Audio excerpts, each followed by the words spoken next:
Welcome back, troglodytes, to Would You Rock or Not? This episode also belongs within our EpiphoneEdventure series, but we're going to take a look at a Epiphone custom shop double cut prototype guitar today. Here's what it looks like. This is quite the shape. I don't know if I like it. I don't know if I dislike it. It just seems like a really stretched out Les Paul that's been mated with like a double cut Les Paul and then an SG at the same time, and then this comes out.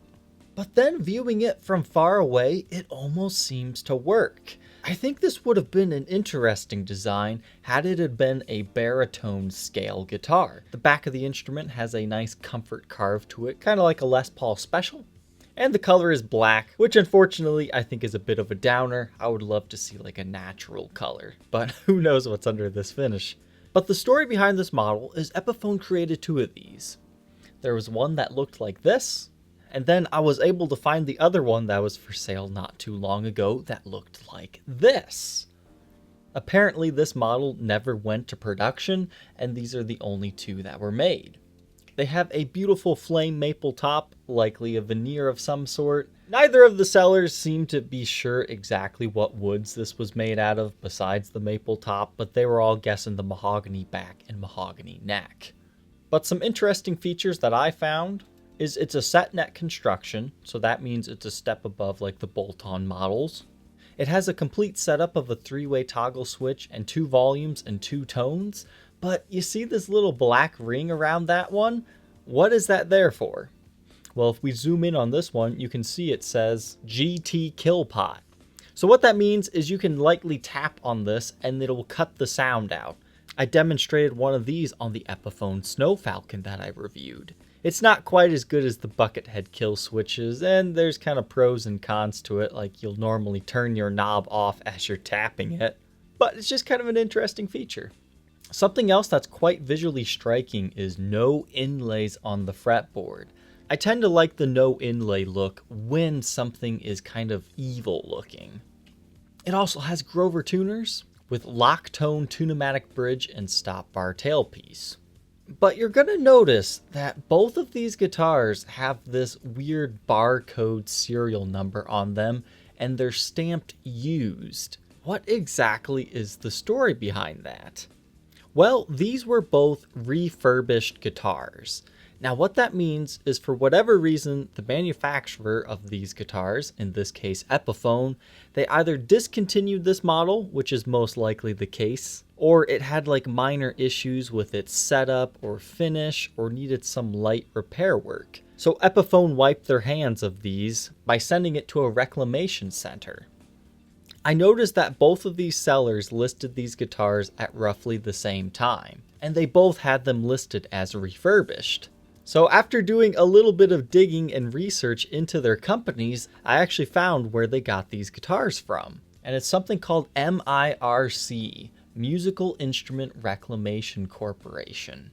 Essentially, this is a place in Tennessee where they get all kinds of guitars. That ranges from Fender to Epiphone, ESP, and even Ibanez. They get all the factory rejects, they fix them up, and then they sell them off to wholesalers who sell them in their resale shops. This is something I didn't even realize happened, so I decided, hey, I want to do this too.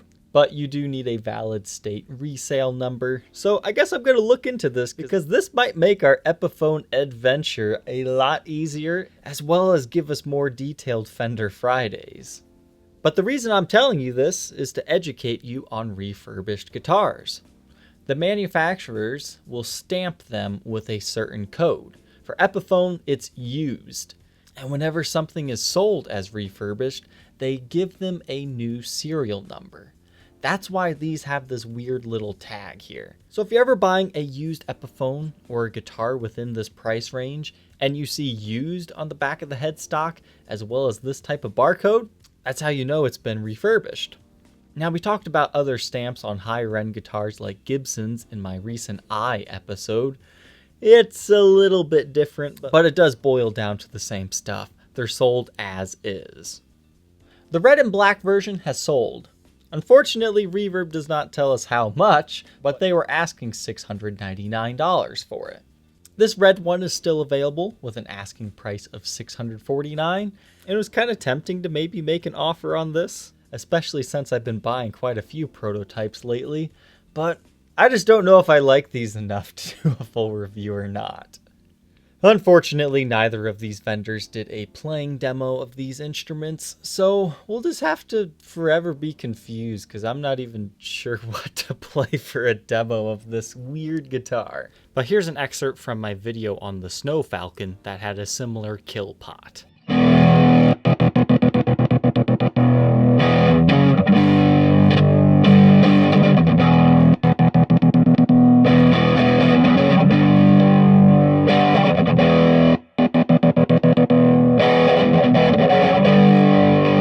The only question left, would you rock one of these Epiphone prototypes or not?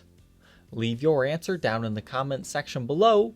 Don't forget to like, comment, and subscribe, and we will see you tomorrow on the next episode. Take care.